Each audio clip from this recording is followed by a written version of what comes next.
So it's been the longest 2 weeks of your life, but you finally get that call that your custom fit golf clubs are all ready to be picked up. Now what? This isn't just a go play and hope for the best situation. There are a few key steps that you can take to make sure you get the most out of your new equipment. And if you want to know what those steps are, sit back and relax while I break it down all right here. What is up, guys? My name is Aaron. I am a certified professional club fitter. We've already done the video on what to do before or leading up to your fitting. Now we're going to be going over what to do after your fitting, after you get your clubs in and you get them in your hands.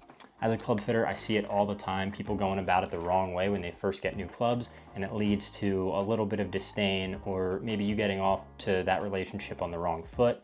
But there is a right way and a wrong way to go about it. So today I'm going to teach you the right way to go about your new golf clubs.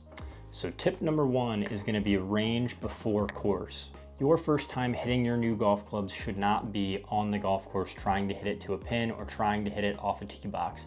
Take it to the range first, get a feel for the new clubs, how they feel, how the grips feel, ball flight, all those characteristics. Tying into this, make sure you're writing down your new yardages. Don't be afraid to pull out your rangefinder on the range. I know people get made fun of for doing that, but don't be afraid to do it. It's not a bad thing. You know, shoot a flag, see what club gets you to that flag when you hit it well. And in my opinion, you should go to the range 3 to 5 times if possible before you actually take them out on the course, obviously excluding any special circumstances like a tournament or a scramble coming up. Tip number 2, the first time you do take them on the course, don't keep score. And if you do, don't read into it too much. This would be like a pitcher in baseball developing a new pitch, throwing it once in the game, having a homer hit off it, and kind of writing it off and deciding it's bad. It's not bad, it just needs some time to develop. And that's exactly how it is when you get new golf clubs, especially the first time you take them out on a course.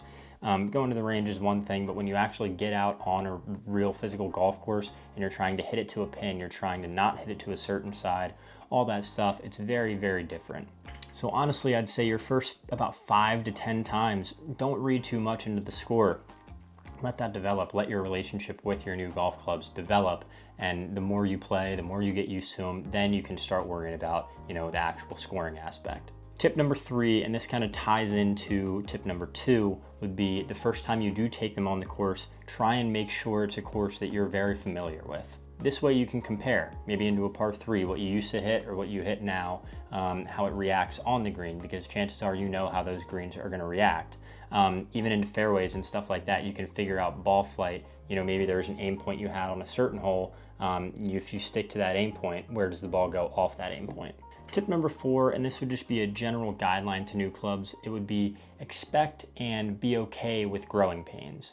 This kind of ties into everything we've talked about so far, but it's really okay to not be great the first couple times you play with your new clubs.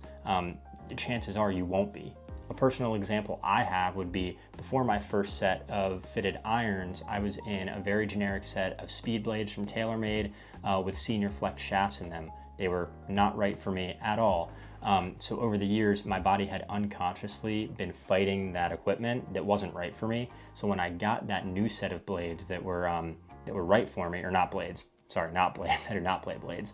But when I got that new set of irons in my hands, it took a little bit of time for me to realize that I can just make my normal swing and let the club do the work. So chances are if you're going from a non-fitted set to a fitted set, it's gonna take a little bit of time for you to realize that you can just make your normal swing, let your normal club path and face to path take over, and the club will actually do the work for you. That's what the fitting was for. And then tip number 5, the last major tip I have for you, is make sure the clubs feel right in your hand. Now this may sound obvious, but make sure that the ball flight in your fitting is pretty consistent with the ball flight you're seeing outside. So if you need to make any, lie adjustments, make them more upright, make them more flat, maybe change grip size, make sure the grips feel good, all that stuff. Make sure the clubs are as good feeling in your hands as they can be.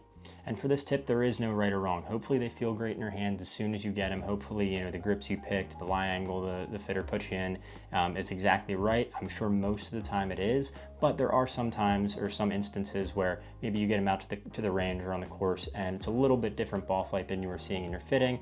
Go back to the fitter, make sure that everything's exactly right. That is our job after all. We want all of our clients to be as happy and satisfied with their new clubs as they can be. And I know I said it in the last video, but I'm gonna say it again. Last little disclaimer here that I have to say on behalf of all of the fitters out there. Once we order the clubs, I know they take a little bit of time to come in. I know that's gonna be the longest 2 weeks of your life, but the time frame is not up to us. If we could snap our fingers and get them in your hands as soon as the fitting was over, we would do that, but we can't. As soon as we put that order out, or we call, the company, whoever it is, and place that order, it's out of our control. They come in when they get there.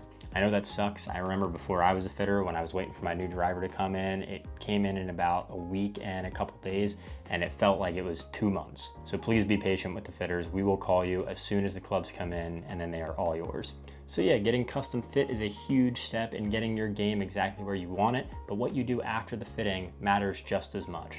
Take the time to dial things in, trust the process, and your game will thank you. Guys, if you found this helpful, hit that like button, subscribe for more club fitting tips, and drop a comment if you have any questions about the club fitting process or your new setup. I appreciate you guys sticking around. Catch you in the next one, and until then, peace out.